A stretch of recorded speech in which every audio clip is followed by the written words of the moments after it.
하나님 아버지, 이 시간 저희들이 각자의 처소에서 예배를 드릴 수 있도록 은혜 주셔서 감사합니다. 아멘. 이 시간 하나님의 말씀을 전하고 듣겠사오니 전하는 종의 입술을 주장해 주시고 아멘. 듣는 저희 모든 심령의 귀와 마음을 성령 하나님께서 이 시간 주장해 주옵소서. 아멘. 아버지, 하나님의 음성으로 잘 들어 가슴에 잘 새기는 저희들 모두가 되게 하여 주옵소서. 아멘. 예수 그리스도 이름으로 축복하며 기도 올리옵나이다. 아멘. 아멘.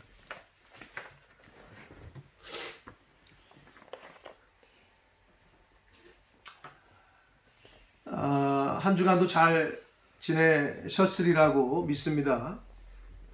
저희가 쇼핑을 가서 어떤 물건을 살 때에 어떤 물건을 사든지 모든 물건에는 함께 같이 들어있는 게 있는데 또는 붙어있는 게 있는데 그게 뭐냐면 사용 설명서입니다. 음식에는 유통기한과 함께 그 음식의 성분 그리고 먹는 방법 등이 적혀 있습니다.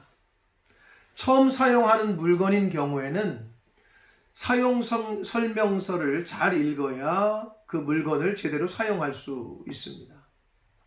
또 처음 먹어보는 음식도 조리 방법 이런 것들을 잘 읽어봐야 그리고 조리를 해야 그 음식을 제대로 요리해서 먹을 수 있을 것입니다.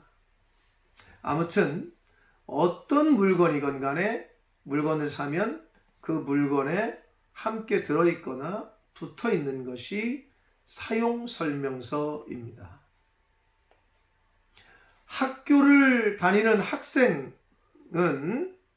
학생에게는 반드시 필요한 게 있는데 그게 뭐냐면 교과서입니다. 교과서가 학생에게서 있어서 어찌 보면 음식이나 물건의 사용 설명서와 같은 그런 역할을 한다고 볼 수 있는데 학생은 교과서가 반드시 있어야 합니다. 그것처럼 교회를 다니고 있는 교인들에게는 성경이 반드시 필요합니다. 학생이 학교를 다니는데 교과서를 가지고 공부하지 않고 읽지 않는다면 그 학생은 학교 생활을 제대로 할 수 없거나 또는 공부를 제대로 할 수 없을 것입니다. 마찬가지로 교회를 다니는 성도가 성경을 읽지 않는다면 그 사람은 교회를 제대로 다니는 것이 아니거나 신앙생활을 제대로 하는 것이 아닐 것입니다. 자, 오늘날 저와 여러분에게 전해진 우리에게 오늘날까지 전해져서 갖고 있는 성경은 우리가 잘 알고 있는 대로 66권입니다. 구약 39권, 신약 27권, 그래서 3927, 구구단에 3927 아주 외우기도 쉽게 하나님이 해놓으셨는데 그리고 39권과 27권을 더하면 66권 이렇게 성경은 66권으로 되어 있습니다. 구약의 주인공이 성부 하나님이라면 신약은 성자 예수님이라고 할 수 있습니다. 그러나 예수님께서 승천하신 이후에는 성령님이 오순절 강림하신 그때로부터 오늘날까지 이르기까지 성령 하나님이 주인공이라고 할 수 있을 것입니다. 그래서 지금은 성령 시대라고 말할 수 있습니다. 성령 시대. 그래서 그런지 교회를 다니면서 신앙생활을 하면서 가장 많이 듣는 말들 중에 하나가 바로 성령 충만해야 된다라는 말일 것입니다. 성령 충만은 곧 말씀 충만이라고 제가 누누이 강조하고 말씀을 드렸습니다. 성령 충만은 말씀 충만이라는 말과 같은 의미입니다. 왜냐하면 예수님께서 먼저 그렇게 말씀해 주셨기 때문입니다. 요한복음 6장 63절에 예수님께서 이렇게 말씀하셨습니다. 같이 읽겠습니다. 시작. 살리는 것은 영이니 육은 무익하니라. 내가 너희에게 이른 말은 영이요 생명이라. 예수님께서 내가 너희들에게 가르치고 알려준 말이 바로 영이고 생명이라고 말씀을 하셨어요. 그래서 성령 충만은 곧 말씀 충만을 뜻합니다. 다시 말해서 성령 충만은 곧 성경 충만이라는 뜻입니다. 여러분, 그래서 성령 충만이라는 말을 너무 어렵게 생각하실 필요가 없어요. 성령 충만 곧 성경 충만이다라고 생각하시면 됩니다. 학생이 교과서를 열심히 읽고 공부해서 머리에 충만, 즉 그 교과서를 잘 기억하고 암기하고 있다면 그 학생은 당연히 공부를 잘하는 우등생, 장학생이 될 것입니다. 그렇겠죠. 마찬가지로 성령, 즉 말씀, 즉 성령 충만한 성도는 이 땅에 사는 동안에 하나님의 뜻대로 하나님 나라의 장학생으로 하나님을 기쁘시게 하는 신앙생활을 할 수 있습니다.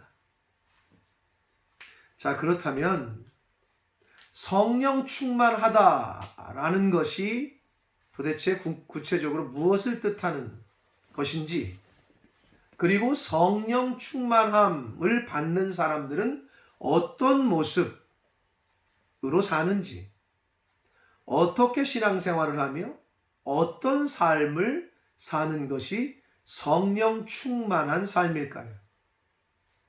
먼저 오늘 본문 에베소서 5장 18절에 보면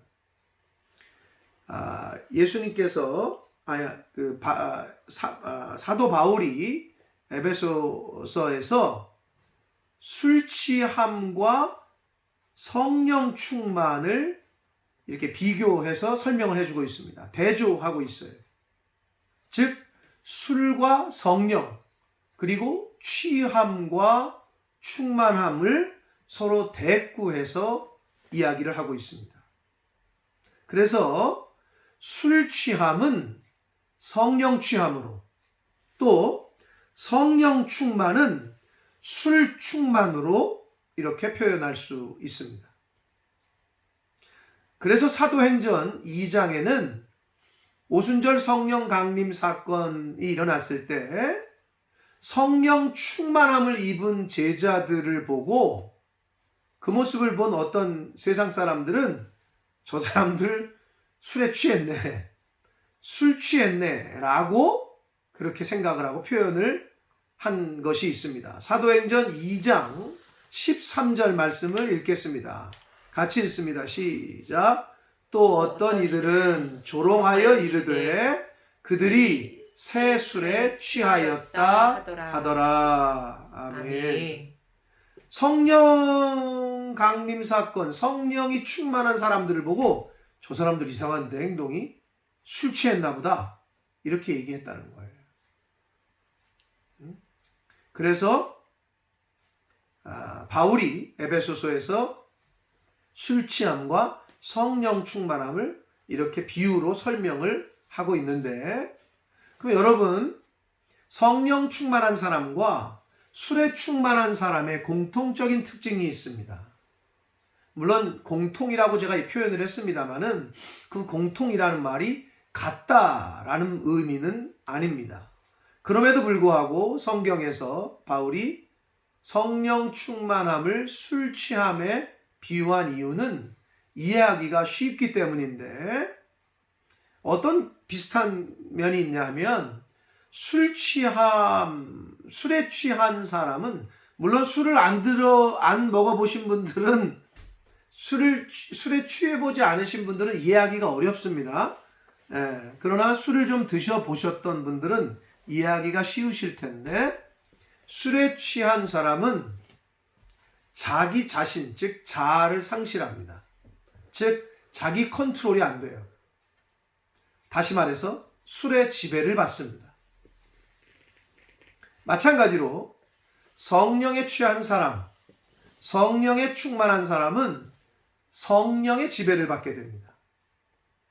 나는 사라지고 오직 말씀의 지배를 받습니다. 아멘. 그런 의미에서 비슷하다는 거예요.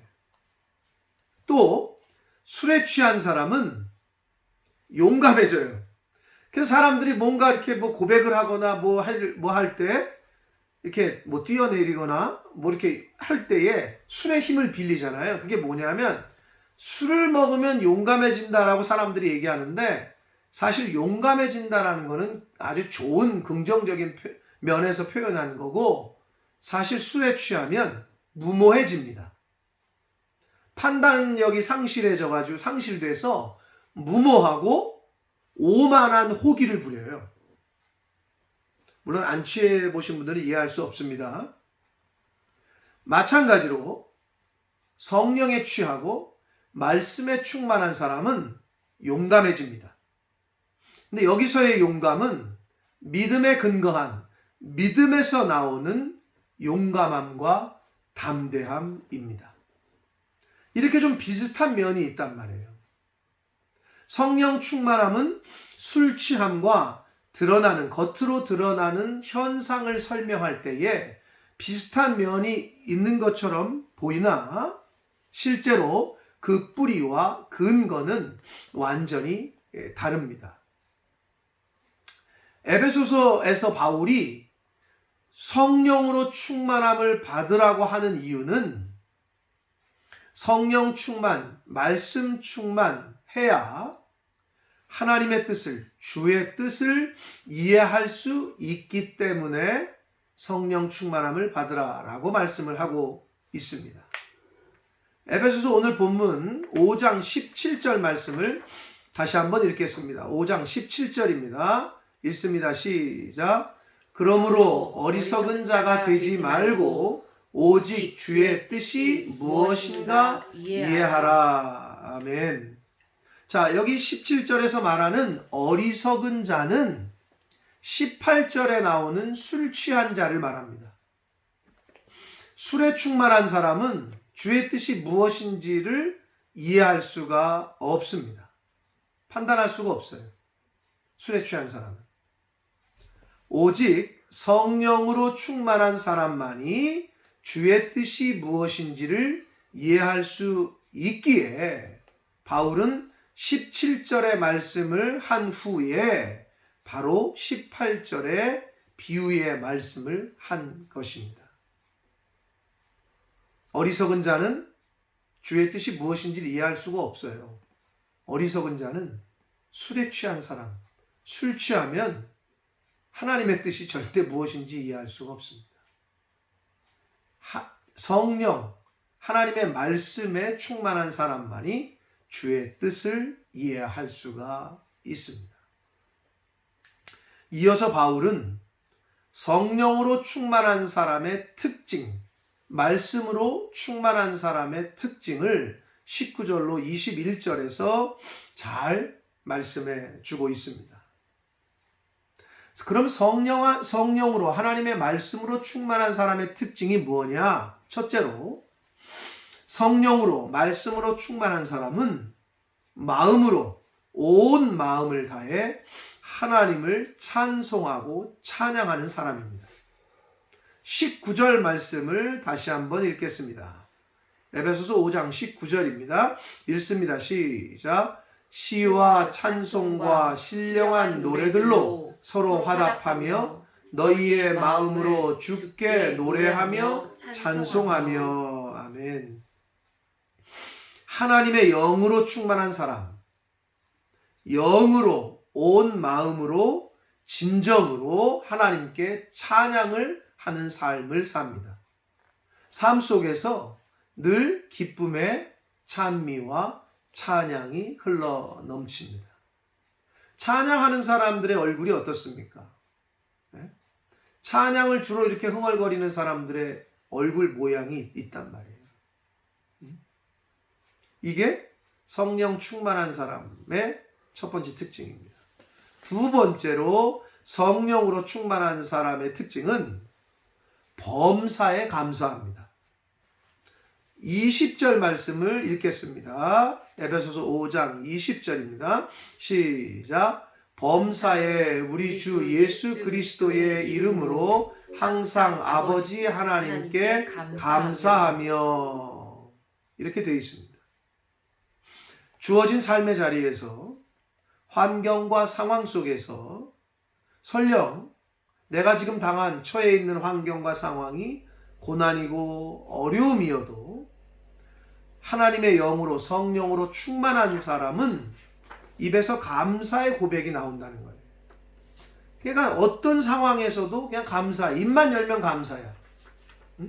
상황과 환경에 따라서 내 상황이 좋을 때는 감사하고, 환경이 좀 안 좋은 것 같으면 불평하고 불만내고 짜증하고 혈기내고 이러는 것이 아니라, 상황이 A건 B건, 상황이 좋건 나쁘건, 어떠한 상황 속에서도 감사를 하게 된단 말이에요. 왜냐하면 하나님의 말씀이, 성령이 그 안에 충만하기 때문에 그렇습니다. 그러니까 내가 지금 성령 충만한가 안 한가는 나를 바라보면 알아요. 내 입에서 지금 무엇이 나가고 있는지. 마지막으로 성령으로 충만한 사람의 특징은 하나님을 경외하며 자기 주위 사람들을, 주변에 있는 사람들을 존중하며 이웃들과 서로 복종하며 서로 섬기는 그러한 삶을 사는 사람입니다. 21절 말씀을 같이 읽겠습니다. 21절입니다. 에베소서 5장 21절 시작. 그리스도를 경외함으로 피차 복종하라. 이렇게 되어 있어요. 하나님의 영이 없으면, 하나님의 말씀이 내 안에 거하지 않으면 하나님을, 즉 예수님을 경외하는 삶을 살 수가 없습니다. 또한 성령이 내 안에 충만하지 않으면 내 주위에 있는 사람들뿐만 아니라 내 가족들과도 화평하게, 평온하게, 평화롭게 지낼 수가 없어요. 그들을, 내 주변에 있는 사람들을 존중하거나 피차에 서로 복종하고 사랑하는 관계가, 섬기는 관계가 될 수 없습니다. 그래서 내가 하나님의 영, 성령으로, 말씀으로 충만한 사람인가를, 내 상태가 지금 성령 충만한 상태인가를 점검하려면 평상시의 삶 속에서 내 입술에서 찬양이 늘 흘러나오는지, 어떠한 상황에서도 범사에 감사하는 삶을 살고 있는지, 하나님을 경외하며 두려워하며 내 가족들과 교회의 지체들과 주위의 이웃들을 존중하며 섬기며 서로 사랑하는 삶을 살고 있는지를 살피시면 됩니다. 다른 사람을 살피라는 게 아니고 내가 그렇게 살고 있는지 자기 자신을 그렇게 살피시면 돼요. 나는 과연 하나님의 영으로 충만의 상태에 있느냐. 교회는 다니고 신앙생활을 한다고 하는데, 교회 갔다 왔는데 갔다 오자마자 그냥 집안에서 남편에게, 자식들에게, 또 주위의 이웃들에게 막 그냥 혈기내고 싸우고 신경질 내고 불평하고 원망하고, 이건 뭔가 좀 앞뒤가 안 맞는 거예요. 오늘 본문 16절에서 바울은 세월을 아끼라, 때가 악하니라 라고 말씀했습니다. 세월을 아끼라, 때가 악하다. 정말이지 우리들은, 저와 여러분이 사는 시대는 악한 시대를 살고 있습니다. 자, 어떤 분들은 악한 시대에 살고 있고 어떤 분들은 성령 시대에 살고 있고. 자, 악한 시대야 지금. 여러분 뉴스를 보신 분들, 한국 뉴스를 보신 분들이 있는지 모르겠으나 7살짜리인가 6살짜리 아들을, 물론 계모라고 하기는 하더라고요. 계모니까 그래서 그런지 모르나 계모가 아니어도 뭐 친아버지가 친딸을 뭐 15살인가 10몇 살 때부터 그렇게 나쁜 짓을 해가지고 임신을 시키고 중절 수술을 낙태를 시키고 뭐 이런 뉴스들 5살짜리 그 6살짜리인가 7살짜리 애를 여행용 가방에 7시간인가 가둬가지고 애가 그 기절을 해가지고 병원으로 옮겼는데 이틀 만인가 숨졌단 말이야. 애가 죽었어. 여행용 가방에 애를 가둬가지고. 정말 악한 시대 같아. 그런 시대에 우리가 살고 있는데 참 듣도 보도 못한 소식들을 들으면서 저희들이 이 세상을 살고 있는데, 이 악한 시대 가운데 하나님을 경외하며 주의 뜻을 이해하고 기쁨과 감사가 넘치는, 서로 존중하는, 섬기며 사랑하는 관계를 맺으며 살기 위해서는 오직 성령으로 충만함을 받아야 합니다. 아멘. 그래야만 가능합니다. 오순절에 성령께서 강림하시자 초대교회 성도들은 당시에 목숨의 위협을 받는 모진 핍박과 어려움이 있었음에도 불구하고 그들은 날마다 마음을 같이하여 성전에 모이기를 힘썼고 함께 음식을 나눠 먹기를 힘썼으며 하나님을 찬미하고 찬양했으며 자신의 재산을과 소유를 자신의 것이라고 여기지 않고 필요한 사람에게 함께 나누어 주고 서로 물건을 나눠 사용하는 그런 생활을 했다고 성경은 말씀합니다. 심지어 성령 충만한 초대교회 성도들은 자신의 집과 밭을 팔아서 사도들에게 가지고 와서 필요한 사람에게 나눠주는 그런 모습을 보였다고 성경은 증거합니다. 이것이 바로 성령 충만함을 받은 초대교회 성도들의 모습이었습니다. 사도행전 2장 44절로 47절까지 말씀을 읽겠습니다. 사도행전 2장 44절로 47절까지입니다. 한 절씩 읽습니다. 시작. 믿는 사람이 다 함께 있어 모든 물건을 서로 통용하고 또 재산과 소유를 팔아 각 사람의 필요를 따라 나눠주며 날마다 마음을 같이하여 성전에 모이기를 힘쓰고 집에서 떡을 떼며 기쁨과 순전한 마음으로 음식을 먹고 하나님을 찬미하며 또 온 백성에게 칭송을 받으니 주께서 구원받는 사람을 날마다 더하게 하시니라. 초대교회 성도들의 모습이었단 말이에요. 또 성경은 이어서 사도행전 4장 32절부터 35절까지 해서 성령 충만한 초대교회 성도들의 모습을 증거하는데 이렇게 말씀합니다.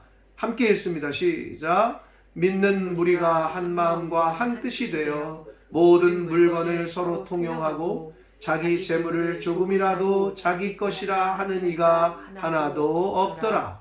사도들이 큰 권능으로 주 예수의 부활을 증언하니 무리가 큰 은혜를 받아 그 중에 가난한 사람이 없으니 이는 밭과 집 있는 자는 팔아 그 판 것의 값을 가져다가 사도들의 발 앞에 두매 그들이 각 사람의 필요를 따라 나누어 줌이라. 아멘. 사랑하는 성도 여러분, 오늘이라고 하는 지금의 이 세상은 바울이 표현한 대로 정말 악한 시대입니다. 이런 악한 시대 가운데에서 하나님을 경외함으로 주의 뜻을 분별하며 기쁨과 감사가 넘치며 가족들과 또 교회의 지체들과 이웃들을 서로 존중하며 서로 섬기며 사랑하며 살 수 있는 길은 오직 성령, 하나님의 말씀으로 충만해질 때 가능합니다. 다른 방법과 다른 길은 없습니다. 여러분, 재물이 많으면 이렇게 넉넉해지고 뭐 광에서 인신 남다고 그런 표현을 옛날 어르신들이 했잖아요. 그것도 일정 부분 맞습니다. 그러나 여러분도 아시겠지만 돈이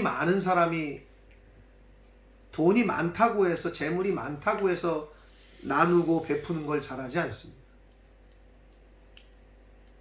하나님의 마음이, 하나님의 말씀이 그 심령에 있을 때 그것이 가능합니다. 아멘.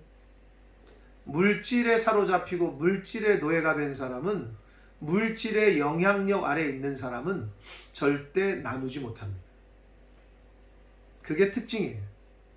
그러나 성령 충만한 사람의 특징은 우리가 초대교회 성도들의 이야기를 나눴고 오늘 에베소서의 말씀을 통해서 볼 수 있듯이 베풀고 나누고 감사하고 기뻐하는, 여러분 나눠주면 내게 줄어들어요? 내게 더 많아져요? 줄어들죠. 2개 있던 거 하나 줬는데, 하나 있던 거 반 나눠줬는데 줄어들죠. 그러나 더 충만해지고 더 부유한 삶을 살 수 있다고 하나님은 약속하셨습니다. 아멘. 그 말씀을 경험하고 직접 체험하는 삶을 사시는 저와 여러분의 인생이 되기를 축복합니다. 아멘.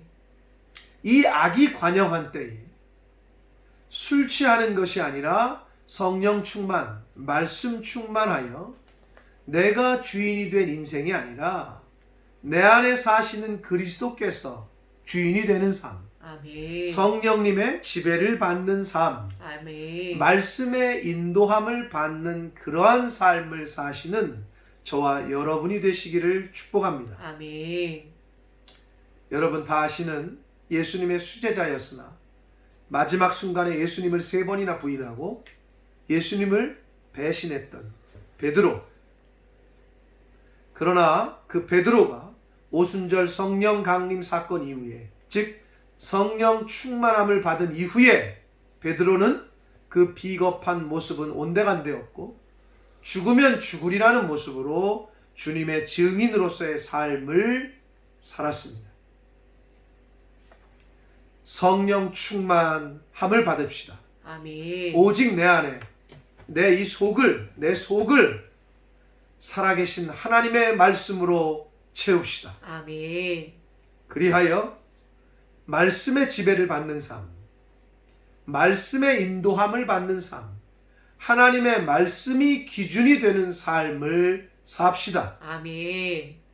비겁한 베드로의 모습에서 주님의 증인으로 새로운 삶을 산 베드로처럼 남은 인생을 오직 성령으로, 하나님의 말씀으로 충만함을 받아 주님의 증인으로서 새로운 삶을 살아가시는 저와 여러분의 남은 인생이 되기를 예수 그리스도 이름으로 축복합니다. 아멘. 기도하겠습니다.